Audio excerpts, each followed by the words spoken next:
Parrot is a firm that's long associated with in-car technology, longer than perhaps some of the firms here. So delighted to hear at Connected Cars 2016, and here to talk me through Parrot's current in-car story is Augustine. Hello, how are you doing? Hi, excellent, thank you. Well, tell me all about what Parrot is showing off here at the show this year. So we are just showcasing here the latest, greatest infotainment platform we've either developed or just put in mass production for some of them.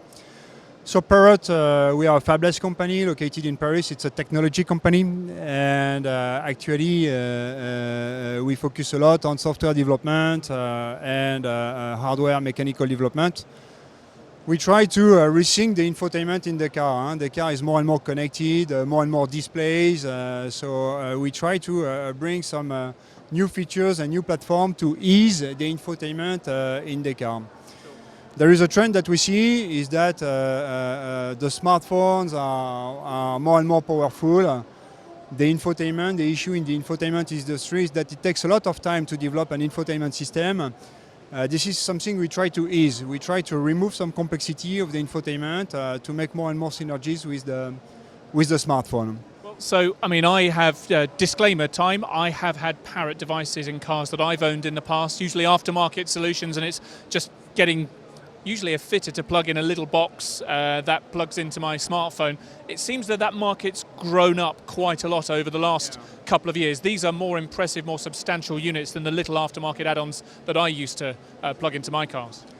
Yeah, exactly. The head units are more and more powerful. The CPUs are more and more powerful, bigger memories, more apps, more connectivity. But also, as consumers, we're more demanding as well. It's not simply about making phone calls anymore, being able to send, make and receive phone calls. We want to be as connected on the road as we are when we're in the office or at home, as much as is safe and practical.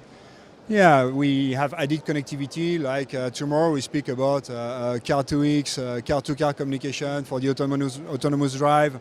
We have Wi-Fi protocols or USB protocols for CarPlay, Android Auto, embedded apps, embedded services. So it's a really growing connectivity setup. So what you can see here are systems that... Let's have a walk around and take a look at some of your tech on show here. What have we got? So we can start from there. This is an infotainment system that we've been doing for a German premium car maker.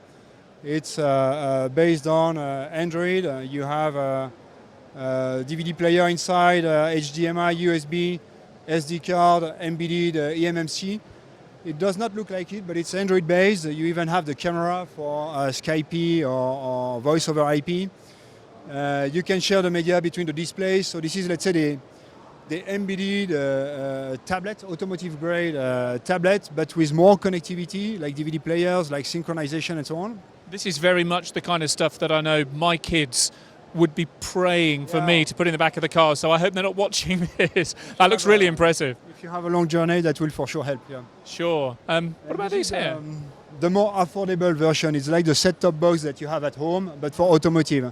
So we have TV reception in motion with 4 antennas, embedded storage, we have USB connection or hard drive disk connection, and over Wi-Fi we will broadcast to any display, either the head unit or to your own tablet or smartphone, all the media content which is there, which can be from the USB key or which can be a TV application and so on. So you're actually getting, looking at this, you're getting TV being received by this. Traditional DVB? DVB-T2, which is the new standard in Europe, well broadcasted in the UK, for instance. So you can watch TV, for instance. This is the live. Here we go. Okay, the demo. As always happens with demos. If you go to live TV, so you will see all the TV channels. This is live broadcast, which you can watch and share with your friends. Fantastic. Then we have other systems which are more for the front. So it's a legacy infotainment with what you see here is, for instance, Android Auto projectile. So you can have the Google features like Google Maps, Google Navigation. It's decoded here. This is just a dumb display. If I disconnect my phone, I go back to the Parrot world where we have embedded navigation, in this case from TomTom.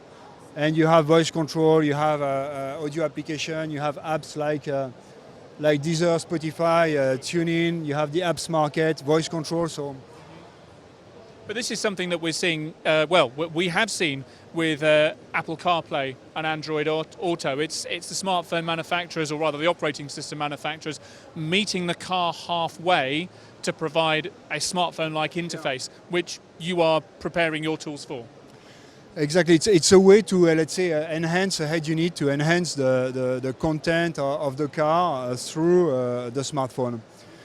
You have to think that the head unit will stay in the car during 10 years.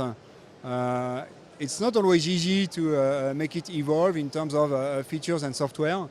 We have some markets, we have some apps, over-the-air update, but CarPlay and AAP are good ways in order to make the system evolve. When you think how quickly smartphone technology's evolved in 10 years, I mean, you could argue 10 years ago smartphones weren't even a thing properly. Yeah. So you do need technology that can keep up, and I guess letting it plug into smartphones and enabling CarPlay and Android Auto is a smart move. There is no denying that nowadays you buy a brand new car, even from a premium car maker, the system will be quickly outdated, or is even outdated at the very first day you can buy the car, compared to a smartphone, I mean. So with the new architecture, we split the infotainment in two boxes.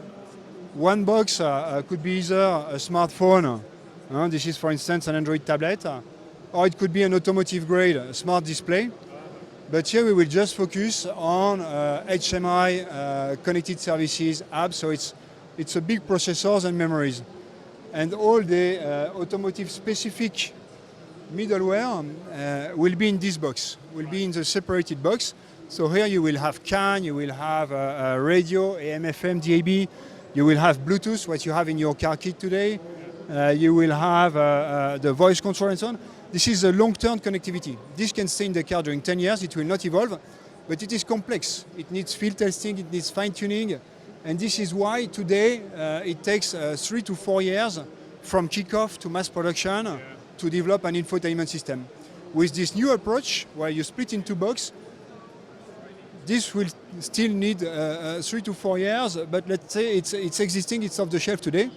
You can just focus on this one, with navigation, with apps, HMI, and this goes much quicker because it's like a smartphone. So you can do it in 12 to 18 months from kickoff to mass production.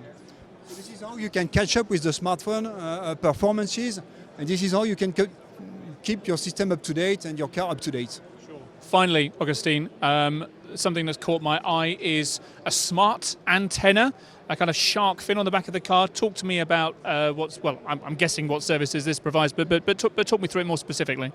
So it's the same idea. It's how to keep the system up to date. So we try to put a maximum of automotive-specific technology and middleware in a separated box.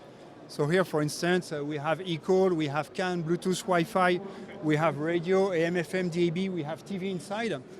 All these features, you will not find them in the smartphone. And we will, with an open protocol and a single Ethernet cable, we will be able then on a smartphone to access to all these services, DVB-T, DAB, and so on, in an easy way. So you maximize the synergies with a smartphone on the front.